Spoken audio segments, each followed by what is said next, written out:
सवाल ये पूछे जा रहे हैं कि ऐसा क्यों आपको लगता है कि ये जंगल राज है? ऐसा क्यों आपको लगता है कि एक्सीडेंट जो हुआ है गवाह का और उसमें बेटे की जान चली गई, ये जानबूझकर शाहजहां शेख ने करवाया, तबकि वो तो जेल में है?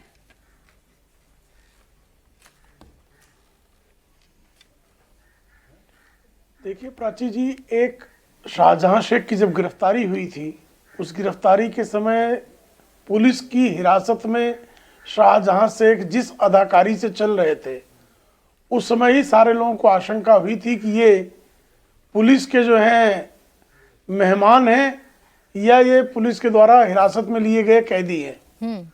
और अब जिस तरह से शाहजहां शेख के तारीख पर आते समय, गवाही के लिए अदालत आते समय जिस तरह से गवाह पर प्राणघातक हमला होता है, वो एक्सीडेंट है ही नहीं, वो पूरी तरह से सुनियोजित षड्यंत्र के तहत किया गया हमला है, जिस हमले में गवाह के बेटे की मृत्यु हो चुकी है। और गवाह के परिजन और गवाह स्वयं ये कह रहा है कि मेरी जान को खतरा है। तो क्या गवाह की बात को नहीं माना जाना चाहिए?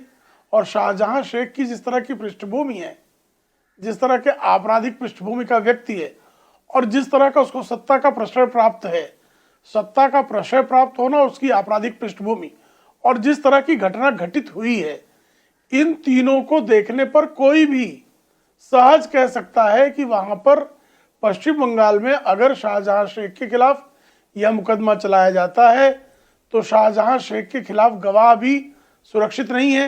यहां तक कि जैसे हमारे शुभेंदु अधिकारी जी कह रहे हैं, जांच अधिकारी की भी सुरक्षा है, यह खतरे में जांच अधिकारी भी है, यह भी जांच का विषय है।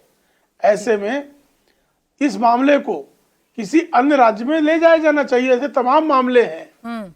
उत्तर प्रदेश में बहुजन समाज पार्टी की सरकार थी और राजा भैया के खिलाफ मुकदमा चला, तो राजा भैया बहुत ही प्रभावशाली व्यक्ति हैं और वो गवाहों को प्रभावित कर सकते हैं।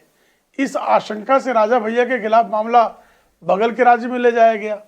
आदरणीय अमित शाह के खिलाफ जो है इशरत जहां का झूठा मामला चलाया गया, लेकिन उस झूठे मामले को जो है बाकायदा दूसरे राज्य में ले जाया गया चलाने के लिए।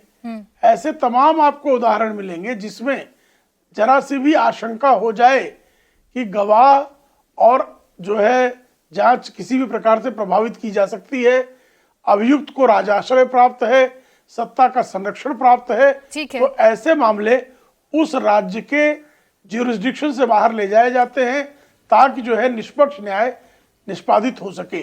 ठीक है, अब सीधा सीधा आरोप चूंकि ममता सरकार पर है, तहसीन जी, संजय सरकार जी हमें ज्वाइन करेंगे, वो बेहतर बताएंगे, लेकिन उससे पहले ये बंगाल में क्या हो रहा है, क्या किया जा रहा है दीदी के द्वारा? एक गवाह अगर सुरक्षित नहीं है, एक गवाह अगर दूसरे केस में पेशी के लिए जा रहा है, उसका एक्सीडेंट होता है और वो सीधा सीधा बता रहा है कि एक ट्रक बड़ा सीधे तरीके से आया, गाड़ी में टक्कर मारी, मेरे पूरे परिवार को खत्म करने की कोशिश है, तो कहा जाएगा ना कि बंगाल में जंगल राज है। सबसे पहले प्राची जी, आपके शो में शिरकत करने का मौका मिला इसलिए आपका शुक्रगुजार हूँ। 2 या 3 चीज़ मैं कहना चाहता हूँ। मैं टीएमसी का समर्थक नहीं हूँ, लेकिन मुझे समझ में नहीं आ रहा ये टीएमसी पे ये आरोप कैसे आ रहे। शाहजहां शेख को अरेस्ट करने वाली वेस्ट बंगाल पुलिस थी, उसके बाद ये मामला गया सीबीआई और ईडी द्वारा, उन्होंने ईडी के ऑफिशियल्स को अटैक किया था। सीबीआई ने अब उसको अरेस्ट किया है, उनकी कस्टडी सीबीआई के पास है, मामला चल रहा है सीबीआई कोर्ट में, विटनेस है सीबीआई का, और आरोप लग रहे हैं ममता बनर्जी पे। अब मेरी जानकारी थोड़ी कम है, पंडित जी प्रेम शुक्ला जी बड़े जानकार है, ये सीबीआई सेंट्रल एजेंसी है ना,